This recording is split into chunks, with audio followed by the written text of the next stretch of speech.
Good morning. Good morning. Her coat. Okay. 2 or 3 weeks old. Throw it in. He's placing the whole coming.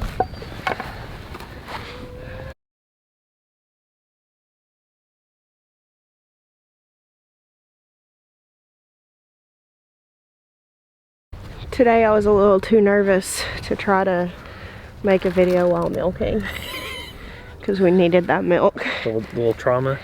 Yeah. In case you missed it, the other day Hope gloriously put her foot in the bucket of milk, knocking out all of the milk and obviously contaminating it with her poop covered foot. She knocked the bucket over one other time, but she didn't put her foot in it, so what remained in the bucket was still clean. This time it was like a total loss. There you go, honey girl. I was noticing how much fuller her udder was looking. Somebody's mad at you in there, Noah. How dare you? Well, that's a lovely little collection. We didn't get them yesterday. This one's still warm. So sometimes we won't gather the eggs every day when it's not like super cold or super hot. It did freeze last night, but there's enough warmth in here with the birds that it didn't freeze the eggs. This is a couple days worth. That's a lot of eggs. These chickens are laying like crazy. Yeah, they are. I'm really shocked. They didn't start laying like this until we started moving them behind the cows. So I think that fermentation of the cow patty, yeah, the corn, grass and corn and stuff is probably helping considerably. Yeah. Another thing that I've noticed really does help, and this we used to have like real long dry spells with our birds where they wouldn't lay, and someone told me, it was a commenter and I don't remember who it was, but someone said make sure their feet are dry. And it was shortly after that we switched to the chickshaw, the movable chicken coop. And you know, if it gets real muddy where they are, we just move them to drier ground, and so they're never having to live in a real wet place. And that has helped considerably. Now when we moved here they did go through a dry spell, and I think they're definitely making up for it now, but I think this really, like, I mean, all of them are laying like the maximum amount. We're getting a lot of eggs every day. We don't have that many chickens. We only have about 20 hens, but it's wild. I've never seen them lay this well, and I think it is that mix of keeping their feet dry, moving them around, and then also we're putting them behind the cows, switching spaces, and so they scratch through the cow patties, which of course any grain that's left over in those cow patties, it's fermented. And so, little gross from our standpoint, but chickens are really, they're nasty little dinosaurs. They'll, like, honestly, this is really gross, but they'd eat each other if given the opportunity. They're definitely omnivores. They definitely have the ability to scratch through some pretty gross situations to get food and it not hurt them. And obviously, in this case, I mean, it's doing the opposite of hurting them to go behind the cows. And it provides the benefit that they are actually keeping, it's cold right now, so it's not a lot of this, but they keep the flies down, because in scratching through the cow patties, they eat any larva that is developing in those cow patties. Now, I wouldn't say that's why we don't have flies right now. It's cold is why we don't have flies, but they do help with that during the hot months too. Oh, Helen, it's not your turn to eat yet. So we've been feeding Helen at night. I don't know if there's anything to this, but I've seen it repeated many times about goats and cows, that if you feed them at night, they're more likely to have their babies during the day. And it has to do with them being ruminants and their digestion, that if you feed them, you know, like late in the evening into the night, the beginning of the night, that they'll be too busy like digesting that their body won't go into labor in the middle of the night. And I don't know if that is true, but it's kind of one of those things, like I read it and we kind of started applying it. And like for her, we've been feeding her in the evenings now for the last 2 weeks. And I've done it with my goats. And I will tell you that again, this isn't necessarily proof that that works, but in my experience, when I have done that where we feed the goats in the evening instead of the morning, during the last like month or so of their pregnancy, they have always given birth during the day, like early in the morning into the late morning rather than late at night. So we're gonna try it with Helen and hopefully be able to catch her baby being born. Anytime that it comes down to a birth on my farm, like right now, I'm awaiting Helen to calve. She's due 12 days from now. So kind of counting down, keeping an eye on things, tracking progress. I'll do the same when it comes down to my goats kidding, which they start being due at the beginning of March, the first week of March. And I have in the past as well, like I'll always be counting down. And I really want to be present when they give birth. And inevitably I'll get a lot of people that comment like, hey, you know, you don't have to be there. Most times it's fine. And I know that. And so I don't want to give the impression that when your animals are getting close to giving birth that it needs to be a stressful time. I'm not stressed about it. I'm excited. And in most cases, animals are going to give birth naturally. Oh, Honor has just come to relieve herself right here next to my camera. Thank you so much, Honor, for that little sound effect. Hey, don't eat the camera. Don't do that. Honor, you know that we're talking about you. So in most cases, there's nothing to be concerned about. If you were mindful in your breeding, for instance, like I would not want to breed like a really small framed goat to a really large breed of goat, because that's the kind of places where you really get issues with kidding or calving, where maybe the calf or the kid might be too big for the mom to give birth to it. But if you're mindful in your breeding, obviously I'm mindful in how I feed them the last month of their pregnancies to make sure that the babies don't get too big, and just try to like stack the odds in their favor. Really, there is really, most likely things will be fine. But if something does go wrong, if the baby is presenting in a way, or if you've got twins that have gotten tangled up, if there is something wrong, obviously it's better if you can be there and catch it and intervene. Some people don't believe in that. They don't believe in intervening, and they would rather let problems cull out problem animals. But for me, like, I only have 2 dairy cows, and dairy cows are not cheap animals. And so I would personally rather be present, intervene, and lessen the risk of loss on my farm whenever possible. And for some people, like say they have like a really large beef cow herd, they are completely hands off, and they're not trying to monitor pregnancies and stuff like that. And I understand that we might even get to a place where we're raising animals like that. When your scale changes, when your need changes, it changes how hands-on you might be. But for me, like, I don't know Helen in how she calves. She's never done that here before.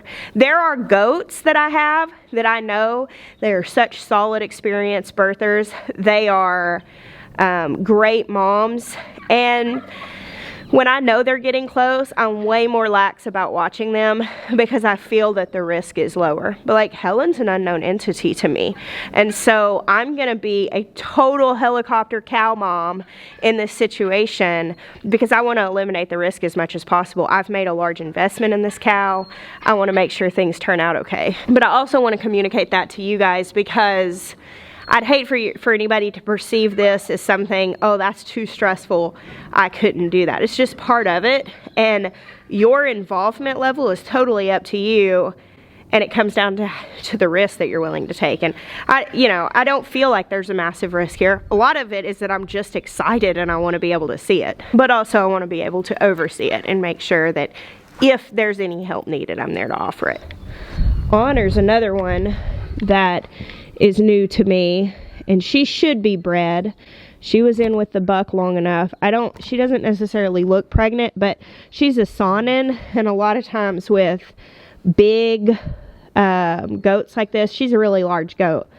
She's tall, she's long bodied, and so especially if she just has like a single kid in there, like I very well might not be able to see that. So you can tell that she was a bottle baby because when I'm out here, she's like right underfoot instead of out in the field with all the other goats, because she enjoys my company as much as she enjoys theirs, which is really sweet. So one of my big goals this year for 2022, I can't really say that I make resolutions per se. Like, I do like how a new year kind of gives you a new foot to start out on, but I also don't want to get to a place where I might feel like I failed or be hard on myself. And so I can't really say that this is a resolution, but one of my goals for the new year was to really get serious about making our own bread.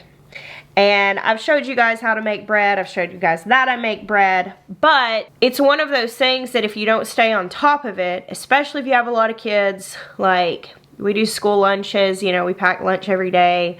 And so having bread is kind of a big part of that, being able to make sandwiches and stuff. And hold on, I gotta do this and not talk or I'll mess it up. Math is hard.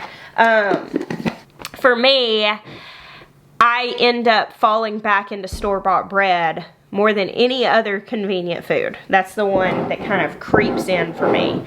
And that's one of my goals this year, is to not do that. Just to get into the habit and the discipline of making bread. The thing is that if you're trying to eliminate toxins from your diet, bread is one of those things that it's not natural for a loaf of bread to stay good and fresh and soft for weeks.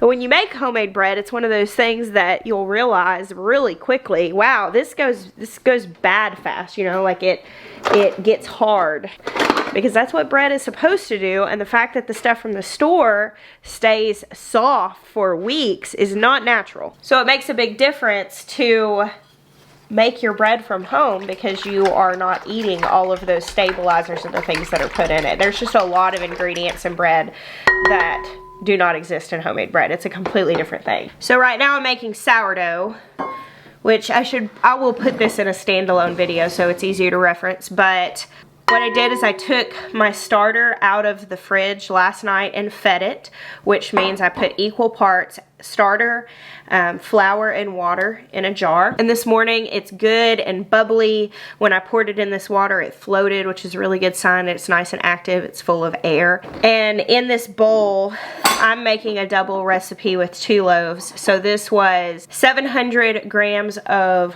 warm water, 200 grams of sourdough starter, 18 grams of salt, and I'm about to put 1,000 grams of flour. I'll put that in the notes below so you guys can, you don't have to catch that in this video. You can reference it there. So I'm just going to mix this together and make sure all the flour is hydrated and let it rise on the counter until this evening. I won't form loaves and bake this until dinner time. So one of the things that I try to do is like stack the remembering of things. So right now I've got the milk that was strained from this morning's milking. We just stuck that in the freezer after straining it out and set an alarm for an hour. So I went ahead and mixed up this dough really quick, which needs to be stretched and folded in an hour. So right now I've got it all good and mixed together. Make sure that there's not any flour pockets. It looks really good. And in 1 hour, that alarm's gonna go off. Now it's probably like, I don't know, like 53 minutes or something like that, which is close enough. Wet rag, wet towel going over this bowl, setting it on the stove. And go ahead and put this light on because my kitchen is kind of cold. Our house is kind of cold. And that way, that gives it just a little extra warmth for it to rise. And in an hour, I'll come stretch and fold it when I take that milk out of the freezer. Okay, last thing, I'm gonna give you guys a little sneak peek and then I'm gonna wrap this video up because I'm actually doing like a whole sit down video with this. These are the seeds that I currently have pulled out to start this spring. So I didn't actually buy a lot of seeds the last couple of gardening years. There was 2020, which I'd kind of put off purchasing seeds, and then COVID, and I just didn't want to add any more pressure to seed companies, so I didn't focus a lot on varieties even in my videos that year. I sort of like focused more on growing for sustenance and all that stuff. And then in 2021, I knew we were going to be moving because we had found this property in December. Now our timeline kind of changed between the time I started seeds and when we actually ended up moving. When I started seeds, I thought that I was going to be seeing the whole gardening year out in Arkansas, but we ended up bumping it up for our kids to be able to move in the summer rather than in the school year. Last year was such a blur, and moving in the middle of the height of gardening and realizing as I was planting the garden that I was not going to primarily be the one to harvest it. It just like my whole experience of the garden last year, it almost feels like it didn't really happen. I don't know how to describe that. So this year, it just feels really different, and I'm so excited and eager, and there's like a freshness to it and like this first time thing, and I'm excited to talk seeds and varieties with you guys, and I'm actually going to be filming some of that later this afternoon. But I have a couple of things here that I'm really pumped about. Okay, so I'm just going to put these few things I'm excited about in this video, and then we'll do a deep dive into seeds and that discussion in a standalone video. So the first thing that I'm excited about that has come into my mailbox over the last little bit, I ordered these. I was able to snag them on the first release of them. I had set an alarm and my alarm went off. I was actually out running errands. I pulled my car over, bought these seeds, and then went along my day. I think they sold out pretty fast. I think there's been another release since then. I don't know the stance of them right now, but a few years ago, Luke from M.I. Gardener got a shadow box, and it had some really old tomato seeds in them. I think they're 80-something years old. And he actually germinated those, grew them, and it has been this whole long process of saving the seeds and essentially reintroducing a variety that has been, you know, out of circulation for who knows how long. And it's this giant crimson tomato. I was able to get some of these. I think there's 5 seeds in this package, and I'm really excited to grow this simply because I've followed the journey. I remember watching those videos years ago when Luke first published them. It was really encouraging to me. I had, much like many people who started growing seeds, I had seen they had a sell-by date on the back of them and assumed that they weren't good after the first year, which I've joked about how there is an unopened pack of rainbow carrots that I threw away my first year buying seeds, like real, you know, like really buying garden seeds from a place that was like a heirloom seed seller, and how that pack of carrots still haunts me. I just didn't know, and they're not dairy products. They don't expire like that. Seeds last for a long time, and the giant crimson tomato was kind of like a point of that for me, and it showed me, hey, don't give up on stuff. And so now I have seeds that are several years old. They still germinate. Your germination will go down, but if you store them in a cool, dry place, I can't help myself, y'all. I just dive right into teaching this stuff when I talk about it. I just start explaining. I meant to just show you a few things. Store them in a cool, dry place. They last a long time. That's what this tomato taught me in my gardener. So also, if you don't already know this, I get updates when people use my different affiliate links and all that stuff. So a lot of you do know this because you use this coupon. But you can always get 10% of your M.I. Gardener order with the coupon code JESS10. So I'll put that in the link down below. Also, I don't think these are in stock. I think he's notifying when he brings them back in stock, and they're packing more. But they have lots of other great seeds, and they're very affordable. Luke's packaging is great. I grow a lot of his seeds, and they do really well for me, and they are affordable. You don't have to necessarily spend a lot in order to get good heirloom seeds, and I appreciate the fact that he makes that available to people and gives them coupon codes on top of that. So just 10 for M.I. Gardener.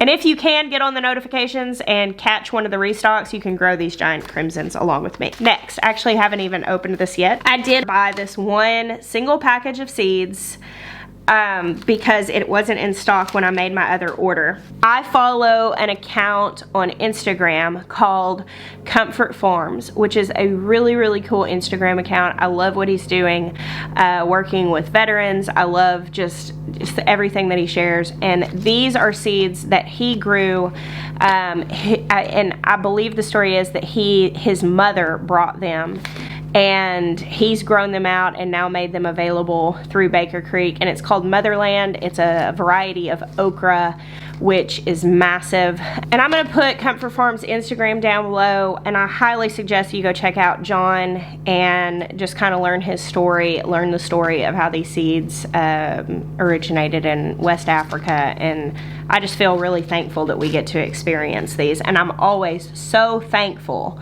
for people who steward a seed story and make it available to the, you know, the wider public, because obviously if it weren't for John and for his mom and for the work that they did in caring for the seed story, I would never get to experience in my garden. So I had to jump on this and get some of those. Check him out. Now the last thing that I'm excited about that I have purchased seeds for here recently is I've bought quite a few cosmos varieties. Cosmos are a flower that make me think of my friend Mark, and it's funny that they do, because Mark's favorite flowers were sunflowers, and we actually, you know, have planted sunflowers in his memory. We lost him. He was one of the moderators for my Facebook group and a very dear friend. But one piece of advice that Mark gave me was, girl, don't you ever put cosmos in your garden, because you'll never get rid of them. Now, the thing is, I love a volunteer plant, and Mark was not wrong. Cosmos are ferocious when it comes to reseeding and coming back, which may be a problem if you live in a neighborhood and you have a small space like Mark did, and you might get frustrated. But I personally love having ferocious volunteers that come back, and I told him that then, and I said, no, I'm gonna plant a lot of them. If that's true, I want to have lots and lots of cosmos. And so one thing that has really been a cost of moving to a new place is that there are no volunteers currently growing, at least not like, you know, common garden varieties. Obviously there are wild plants growing all over our farm, but as far as like the things that I will see, oh, there's a volunteer tomato, there's a volunteer cucumber, there's a melon, there's cosmos, there's holy basil, there's borage, like all of the things that I got used to just coming back in my garden. I hadn't planted holy basil in years, and I had just a beautiful array of cosmos and zinnias that would come back, sunflowers that would come back every year because I'd grown them and then the birds had spread the seeds. And so this year I have quite a few cosmos seeds, zinnia seeds. I've gotten multiple packages of holy basil, and I plan on starting a lot of those, just throwing them out and really trying to generate a population of things that is going to spread and hopefully reseed in my garden this year. So that's what a lot of these are cosmos. Here's multiple different zinnias. These are from Hudson Valley. These are from Johnny's. I've got seeds from all over the place. I have a couple more orders that I have placed that are not in yet, but I am going to go ahead and make some videos about this stuff, even though those aren't in. So if you are new here and you have not been with me through seed shopping, your bank account probably appreciates that if you've not experienced the Jessica Sowards effect on your desire to buy seeds. I don't mean to, but I just get so passionate about this stuff, and people tell me that it means they throw all their money at seed companies. But I have a lot of videos about this. I will find some of my favorites where I talk about favorite varieties, favorite places to buy seeds, kind of talking about different things. And like I said, I'm going to be making more of those videos this week. It is one of my favorite things to talk about. Before I had my YouTube channel, I was just as excited and passionate about this. I used to save every little bit of my birthday money in December to buy seeds, and I would just spend hours upon hours upon hours just agonizing over seed catalogs and websites and buying certain things from certain places and then swapping and trading and going in with friends to split things to just be able to get the maximum amount of varieties to put in my garden. And it was a massive passion then, but I didn't have anybody to share it with. So that's why you see me talking about this stuff and going so deep into it, because it is genuinely an extremely precious place of joy for me to have you guys to share this with. For a long time I felt really weird and alone at how much passion this evoked in me, and so finding like-minded people that it evokes passion in, well, it's just nice when you realize you're not alone in something that you're excited about. So that is all. I'm gonna go ahead and wrap this up. I know it's getting kind of long, but y'all have got this conversation to look forward to. Thank you for hanging out with me this morning, and bless you. Until next time.